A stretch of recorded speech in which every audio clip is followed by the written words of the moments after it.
Hello everyone and welcome to another edition of Kuramoyan, and let's get straight to business. So this week I finally started learning Spring Boot. So as you knew, there were a couple tutorials that I was looking into watching. The first one, it was a little bit too advanced, so it was not really what I needed. I needed something that would take me like from scratch, meaning how to set up the environments and all that stuff. So the first one, it didn't work out. So the other one that I decided to take was this one, Spring Boot tutorial for beginners, and it has two parts. One is this one, and then there's the second part. The issue is, I had a lot of fun with this one in particular, but the thing is, it's just a portion of the complete tutorial. So it's two parts, and each of them is 6 hours long. But what he did was the first part, he gave you an hour and change, and then part two is 6 hours, but he gives you 2 hours. The problem is when you finish this first part, he's a very great instructor, but the thing is, by the time you get to the second part, it's based on what he built on the first part, which is 6 hours long. So if you want to get real solid education with Spring Boot, this guy is really good. I really enjoyed the first hour, and it was very helpful. So I didn't take this one because it just started at a completely different pace, like entities. I don't even know what that is in Java. So repositories, I didn't understand. So instead of me having to just spam searches and stuff, I just like, you know what, let me look for a different tutorial. And I actually found this one. It's called the Ultimate Spring Boot course. It's 8 hours. It's complete.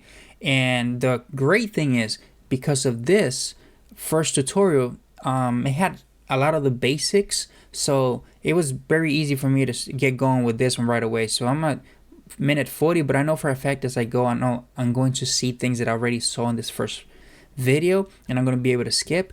But nevertheless, if you want the complete thing, I think this guy is amazing, but you will have to go and purchase the complete course that he has. But if you want a free tutorial, this is the one that I'm taking so far, and I'm very happy because it's actually a complete course. So that's what I need, because the way that I'm doing is every time I commit is because there's something new that I learned. So if you really want to follow along what I'm doing, just go to my repo. It's called Spring Boot. It's just the crash course. The link is going to take you to this, and the README tells you what it is. And then what I do is, as you can see here, notes 1 and 2, essentially just the README file and all the notes that I'm taking, everything that I'm learning. I was learning today about scopes, and I still need to really understand this because it's a bit confusing.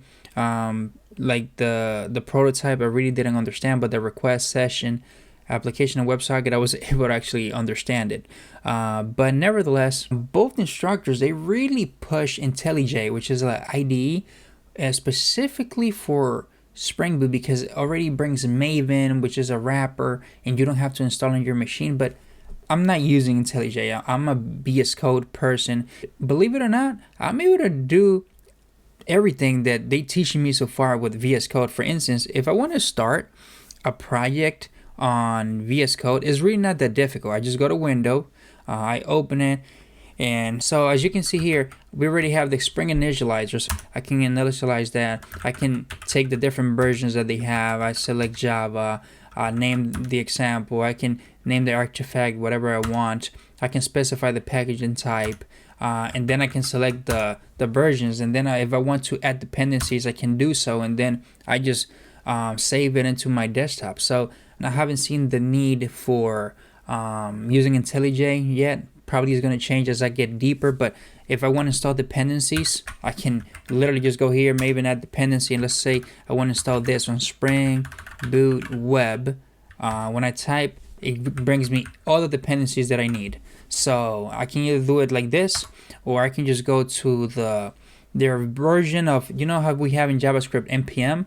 So Java has their own way, which is called MV Central. So you type whatever package you're trying to find, and you can find it there. But if you want to install dependencies within your VS Code editor, you can just do it very easily. So I'm actually lucky. So I was given some free tickets for a conference next week, and this is the tickets go for like $1,000, and I actually got them for free. So I'm very excited for next week. I'm going to be able to go for the 2 days of it. Focuses a lot on API, so it's going to be a lot of banking companies there. It's going to be a very different vibe of what I'm used to, but I'm very excited. It's going to be in Manhattan, and nevertheless, I'm very excited for that.